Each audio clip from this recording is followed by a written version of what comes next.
Income tax के विद्यार्थियों, BCom part second और एमकॉम के विद्यार्थियों को, दोनों को मैं आपको ये कह रहा हूँ कि जो सेकेंड ईयर में अध्ययनरत हैं उनको तो सेकेंड ईयर की इनकम टैक्स ढंग से कर ही लेनी चाहिए, क्योंकि ये एक बेस है और जो एमकॉम में वापस आपके इसी तरह से काम में आएगा। जबकि एमकॉम के विद्यार्थियों को मेरा ये कहना है कि आप लोग टैक्सेशन और प्लानिंग का जो पेपर है एमकॉम फाइनल में, उसके संबंध में बीकॉम पार्ट सेकंड की इनकम टैक्स से आप लोग अवश्य देख लें, क्योंकि आधा आधा और उससे ज़्यादा पोर्शन सेकेंड ईयर का है। उसमें पेपर का नाम टैक्सेशन और प्लानिंग है, तो टैक्सेशन का काम सेकेंड ईयर की बुक पूरा करती है, प्लानिंग का काम एमकॉम में होता है, वहाँ प्लानिंग की जाती है। सेकेंड ईयर के विद्यार्थियों को प्लानिंग के बारे में कुछ नहीं बताया जाता। तो जब प्लानिंग की बात करेंगे तो आप लोगों के लिए अलग से कर लेंगे। तब तक आप लोग एमकॉम के विद्यार्थी और बीकॉम के विद्यार्थियों दोनों समान रूप से साथ ही अध्ययन करेंगे। अपन ने इनकम फ्रॉम बिजनेस और प्रोफेशन का चैप्टर शुरू कर दिया था और उसमें आज और आगे चलते हैं अपन। और आज अपने को देखना है कि कर दे लाभों की गणना कैसे करें। ऐसे लाभों की गणना करनी है जिसके ऊपर टैक्स लगना है। केवल लाभों की गणना ही नहीं करनी है, अपने को ऐसे लाभों की गणना करनी है जिसके ऊपर आयकर लगेगा। तो इसलिए इसको कहेंगे अपन computation of income from business और profession for the purpose of income tax. Income tax से चूँकि सरकार वसूल करती है, तो उस इनकम टैक्स के लिए, कर लगाने के लिए किसी व्यापारी की आय या कोई पेशा करता है उसकी आय या लाभों की गणना किस तरह से करें, ये अपन यहाँ आज देखने जा रहे हैं। आयकर अधिनियम के अंतर्गत व्यापार और पेशे की जो आय है उसकी गणना करने के लिए अनेक तरह के खर्चों एवं भुगतानों की स्पष्टतया कटौती स्वीकृत की गई है। आप लोगों को सबको ये पता है, कॉमर्स के विद्यार्थियों के, कि आय में से खर्चे घटाए जाते हैं। पहले आप लोगों ने प्रॉफिट एंड लॉस अकाउंट बनाया जिसमें आय सारी सीआर साइड में थी और खर्चे डेबिट साइड में। खर्चे डेबिट साइड में लिखने का मतलब कि उन खर्चों को आप आय में से घटा रहे हैं, आय में से चार्ज कर रहे हैं। तो अनेक तरह के ऐसे खर्चे और भुगतान हैं जिनकी इनकम टैक्स में स्पष्टतया कटौती स्वीकृत की गई है। इस प्रकार की कटौतियों का उल्लेख अधिनियम में, आयकर अधिनियम में किया गया है। इसके साथ ही कुछ खर्चे और भुगतान ऐसे भी हैं जो आयकर अधिनियम में स्पष्टतया अस्वीकृत हैं। कुछ खर्चे ऐसे भी हैं जिनके बारे में कह रखा है कि उनकी छूट नहीं मिलेगी। अतः कर दे लाभों की गणना करने के लिए उन्हें नहीं घटाया जाता है, तो उन खर्चों को नहीं घटाया जाएगा जिनके बारे में स्पष्ट रूप से कह दिया कि ये डिसअलाउड है। इसके अतिरिक्त कुछ विशेष व्यय और भुगतान ऐसे भी हैं जो कुछ विशेष दशाओं में कटौती योग्य नहीं होते, जिनका उल्लेख अलग से एक धारा है जिसमें किया गया है, जिसको अपन देखेंगे। तो इस तरह से व्यापार के खर्चे और भुगतान को अपन 4 श्रेणियों में बांट सकते हैं।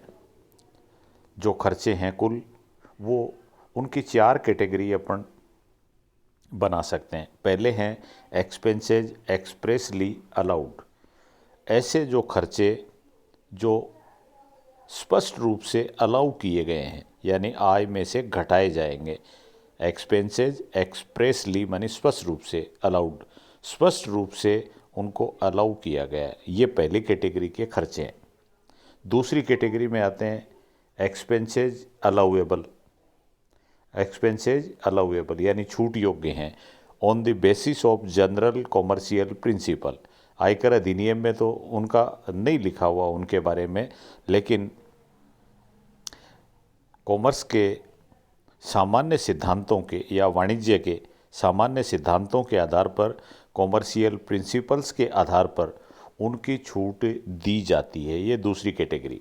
पहली कैटेगरी एक्सपेंसेज एक्सप्रेसली अलाउड, दूसरे expenses allowable on the basis of general commercial principles, वाणिज्य के सामान्य सिद्धांतों के आधार पर। दो कैटेगरी। तीसरी कैटेगरी है एक्सपेंसेज एक्सप्रेसली डिसअलाउड, जिनके बारे में साफ रूप से कह दिया कि इनकी छूट नहीं मिलेगी, उनको अपन दे ही नहीं सकते छूट। तो ये भी खर्चे की तीसरी कैटेगरी हो गई, ऐसे खर्चे जो नहीं घटा सकते। और चौथे कैटेगरी में दिया हुआ है कुछ दशाओं में अस्वीकृत वे, expenses disallowed under certain circumstances. कुछ परिस्थितियां ऐसी हैं उनमें उन खर्चों की छूट नहीं दी जाएगी। इस तरह से खर्चों को 4 भागों में बांट दिया और चारों भागों के संबंध में अपने को अध्ययन करना है। सबसे पहले आता है एक्सपेंसेज एक्सप्रेसली अलाउड, स्पष्ट रूप से जिनको अलाउ कर रखा है। वो खर्चे कौन कौन से हैं उनके बारे में आप लोगों को आपके बुक में डिटेल से बताया हुआ है। मैं भी आप लोगों को संक्षेप में इनको बताऊंगा, बाकी विस्तृत रूप से आप लोग अपनी पुस्तक में से पढ़ लेंगे। सबसे पहला जो खर्चा है जिसको स्वीकृत व्यय कहा गया है वो है भवन से संबंधित व्यय। भवन से संबंधित व्यापार के काम में भवन आता है, और भवन अगर किराए पर ले रखा है तो व्यापारी द्वारा किराया चुकाया जाता है, तो ये किराया घटाया जाएगा। फिर दूसरा है चालू मरम्मत। यदि भवन किराए पर लिया हुआ है और करदाता ने मरम्मत का दायित्व अपने ऊपर ले रखा है, तो मरम्मत के संबंध में जो भुगतान किया गया है उसकी छूट दी जाएगी।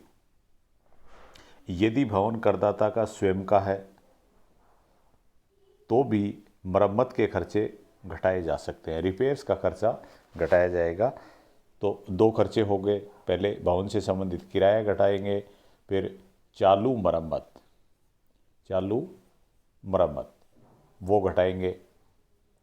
चालू मरम्मत का मतलब ये है कि चालू मरम्मत में सामान्य मरम्मत के खर्चे आते हैं, उसमें पूंजीगत प्रकृति का कोई व्यय नहीं होना चाहिए, कैपिटल नेचर का होगा तो वो तो फिर संपत्ति बन गई, और संपत्ति बन गई तो उसके ऊपर डेप्रिसिएशन देना पड़ेगा, और जब डेप्रिसिएशन देंगे तो उस पूंजीगत खर्चे की छूट नहीं देंगे।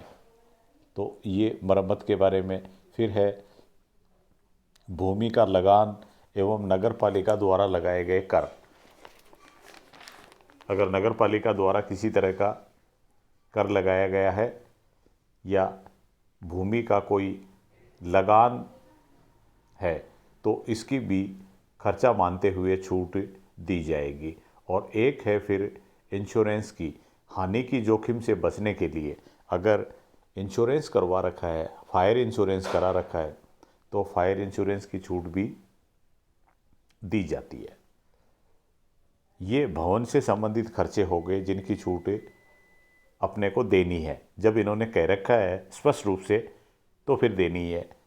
और दूसरा खर्चा आता है फर्नीचर, प्लांट एवं मशीन की मरम्मत एवं बीमा। फर्नीचर और प्लांट या मशीन इनकी रिपेयर्स भी की जाती है, इनका बीमा भी करवाया जाता है। तो ऐसे खर्चे अगर हुए हैं तो उनकी छूट भी आपको देनी है।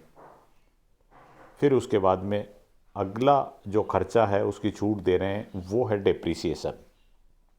और डेप्रिसिएशन अपन ने विभिन्न संपत्तियों के ऊपर डेप्रिसिएशन वाले चैप्टर में देखा है, जिनकी अलग अलग तरह की दर लागू हैं। उन दरों के आधार पर डेप्रिसिएशन की छूट दी जाएगी। फिर इसी तरह से एक और अलग खर्चा है जिसकी छूट देनी है आपको, वैज्ञानिक अनुसंधान पर व्यय।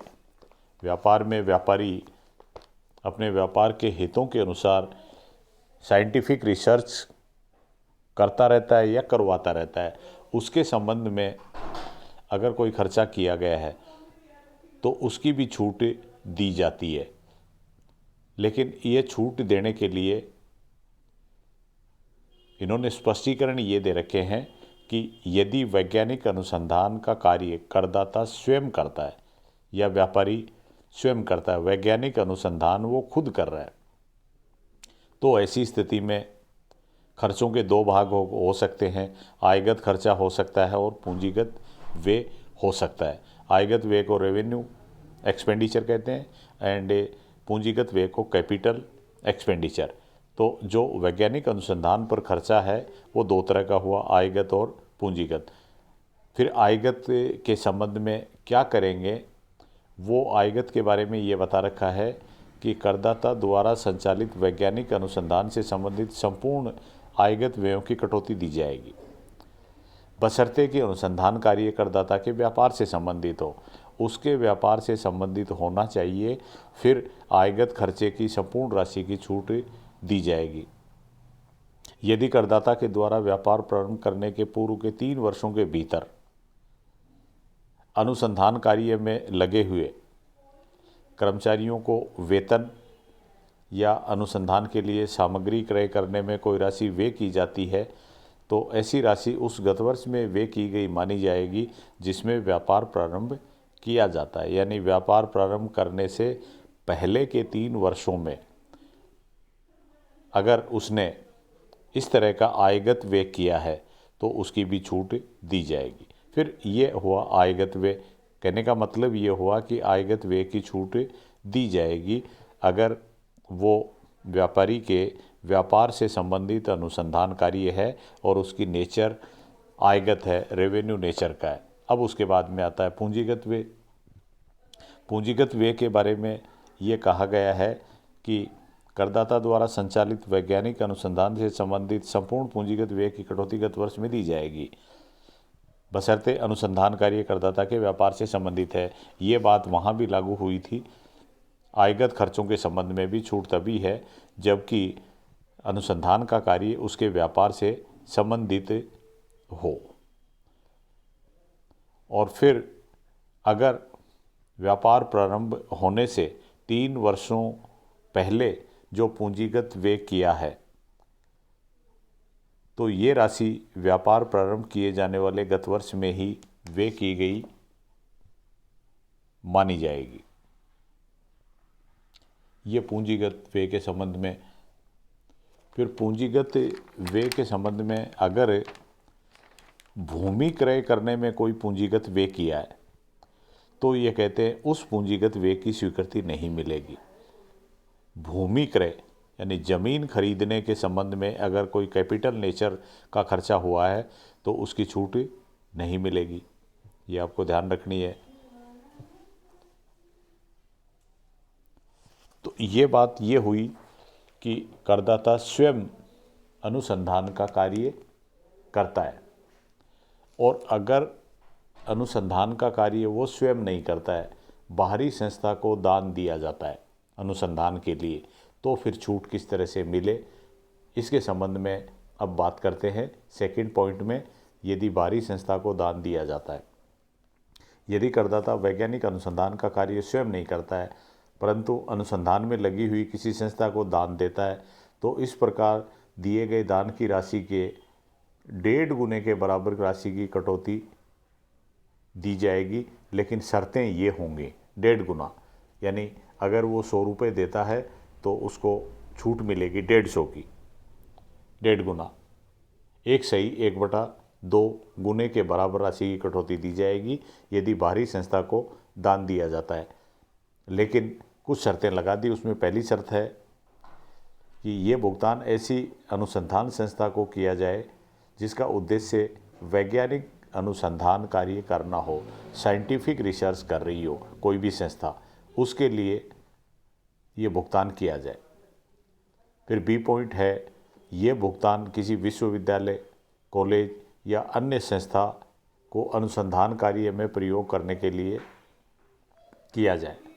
यानी पहली बात तो है कि उसका उद्देश्य वैज्ञानिक अनुसंधान का हो, और फिर ये भुगतान किसी विश्वविद्यालय यानी यूनिवर्सिटी, कॉलेज या अन्य संस्था को अनुसंधान कार्य में प्रयोग करने के लिए किया जाता है।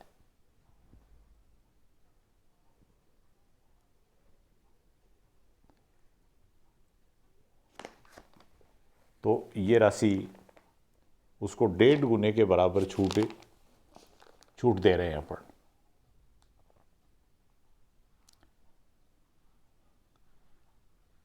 फिर उसके बाद में ये तो था वैज्ञानिक अनुसंधान के संबंध में, और दूसरा पॉइंट है यदि जो दान दिया गया है वो ऐसी शोध संस्था को दिया गया है जिसका उद्देश्य सामाजिक विज्ञान में शोध करना हो, वैज्ञानिक अनुसंधान नहीं कर रहे हैं, सोशल साइंस में, सामाजिक विज्ञान में अनुसंधान कर रहे हैं, अगर उसको दान दिया गया है, उस संबंध में सामाजिक अनुसंधान के संबंध में दान दिया गया है, किसी भी विश्वविद्यालय, कॉलेज या संस्था को दिया गया है, तो दान की जितनी राशि दी गई है उसके बराबर कटौती